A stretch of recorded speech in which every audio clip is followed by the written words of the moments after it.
Well, Elon Musk has shown dominance when it comes to electric vehicles in the United States, as Tesla has like 50% of all new EV sales here. And he's pretty much dragged every major car manufacturer in the United States into the electric car arena. But there's now a rumor going around that he's going to start targeting Harley Davidson and make an all-electric Tesla motorcycle. And today, I'm going to tell you exactly if I think Elon Musk would actually do that, because he said as much. He gave a straight up answer. The reasoning he gave the answer, though, is a little peculiar, I gotta be honest with you. Now, I'm not an Elon hater by any stretch of the imagination. I think a lot of the stuff that he does is pretty brilliant and good. But I also do want to point out that while a lot of motorcycle riders do have cars and trucks that they use for daily transportation, people going after Model Ts and S's and whatever else kind of Teslas out there, Cybertrucks even to an extent, are not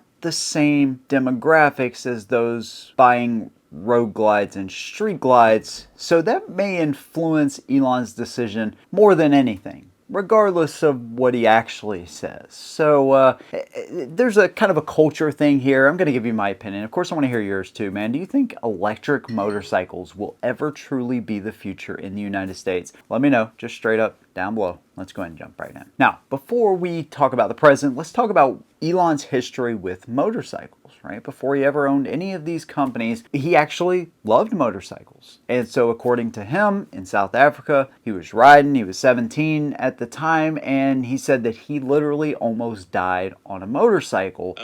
I actually used to ride motorcycles when I was a kid, and I did like dirt biking for like 8 years or something. And then had a road bike until I was 17 and was almost killed by a truck.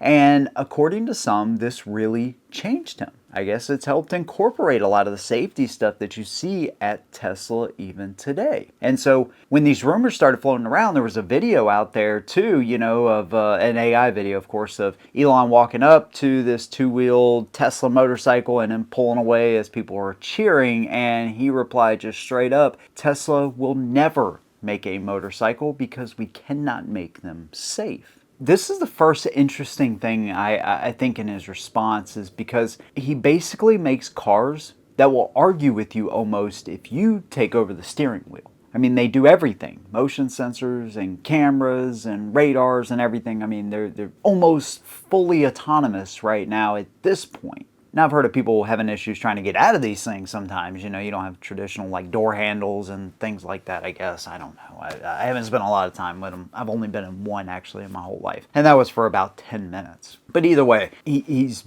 built basically a career on providing pretty crazy technological advances, but also minimizing risk in the process and having safety as a focus, right? And on a motorcycle, there are no crumple zones. On almost all of them, there's no airbags, right? I mean, these things are just starting to kind of become semi-popular, and when it comes to Harley Davidson, it's not even close to there yet. I mean, I did a vest earlier this year, and you would have thought I was talking about trying to convince riders that you should go totally vegan and never eat another steak again. I mean, that's how some people took that video. Like, I can't believe you're promoting a smart vest that was made by Harley Davidson, or at least has their name on it, in this community where safety risk, it's all incorporated, right? You take more risk every time you swing a leg over a motorcycle. In my opinion, and this is just kind of who I am, I want to enjoy something for as long as possible. So if I can minimize that risk,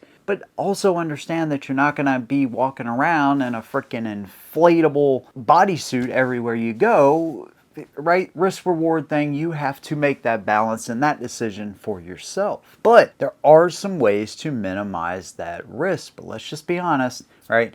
You're the crumple zone on a motorcycle. You make a mistake, somebody hits you, and most of the time it is somebody else's mistake, turning out left in front of you, whatever the case may be, you could be seriously hurt or worse on a motorcycle. Now, besides smart vests, airbag vests, helmets, and Kevlar, and all this kind of stuff, you know, Honda, right, has airbags on their motorcycles. They offer that option as well. Now, that's probably not going to do you a lot of good if you're slung off of the bike in a high side, or your bike is sliding down the road with the airbag deployed and you're in a low slide, maybe, you know, sliding off the side of the freaking tail of the dragon or something, right? So there's only so many things you can do. But in this industry, he's right.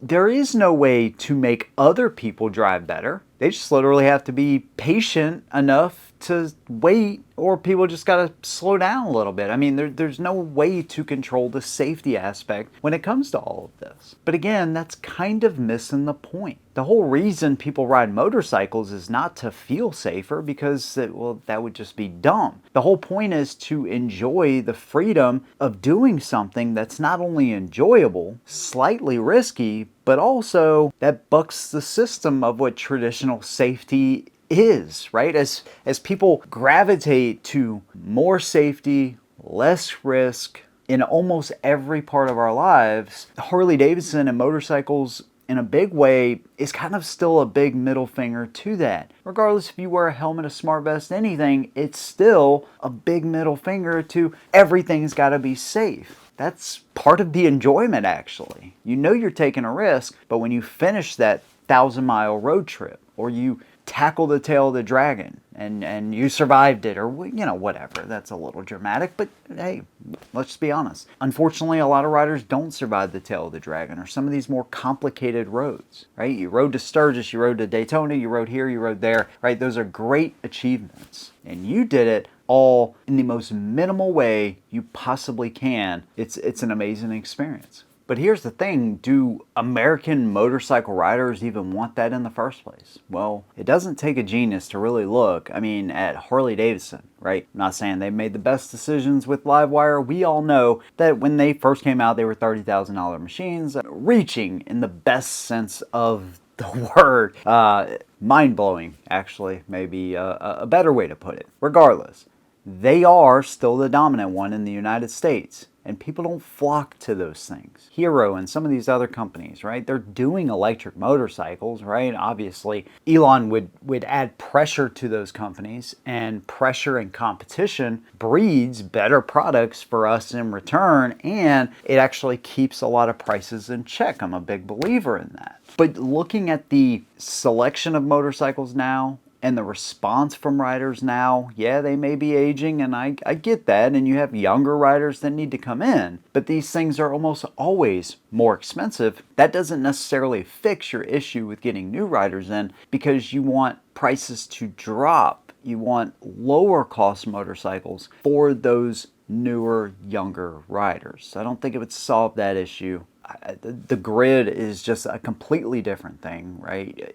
We don't have the power to even keep up with all of this kind of stuff. And I just don't think American motorcycle riders want it in the first place. I mean, you should have seen the response from some riders, and I totally get this and understand why. But, you know, when it comes to new technology, drag force control and ABS and cornering ABS and hill hold control and bigger screens and TPMS and navigation and lockable bags and windshields and all this kind of stuff, there's a lot of riders that don't want that crap. Why do you think they would want a fully electric motorcycle that ain't gonna sound like a Harley and it's gonna be about the same price or more? I don't see this happening for a really, really long time, at least 20 years. And I think that's being pretty generous. And honestly, not to undermine what Elon is saying, right? I mean, the guy is obviously smarter than I am, but at the end of the day, I know riders, and he probably does too, and he probably understands, yeah, they might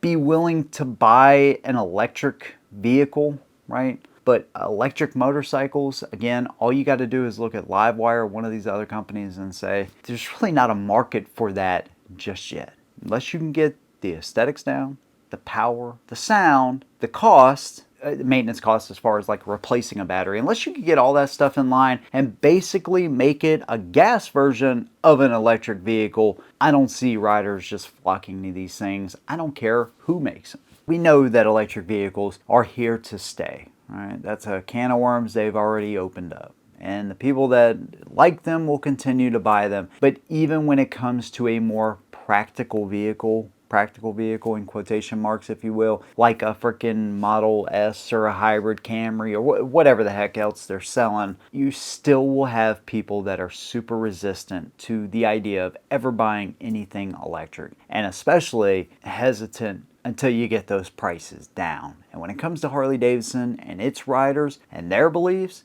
good luck cracking that egg open when it comes to electric. I don't think you'll see that for a really long time. And I think that's influenced Elon's decision more than he's letting on here. But that's just my opinion. I'd love to hear yours. Let me know what you think down below. If you like what I do, consider subscribing. See you in the next one. And as always, hold 'em down.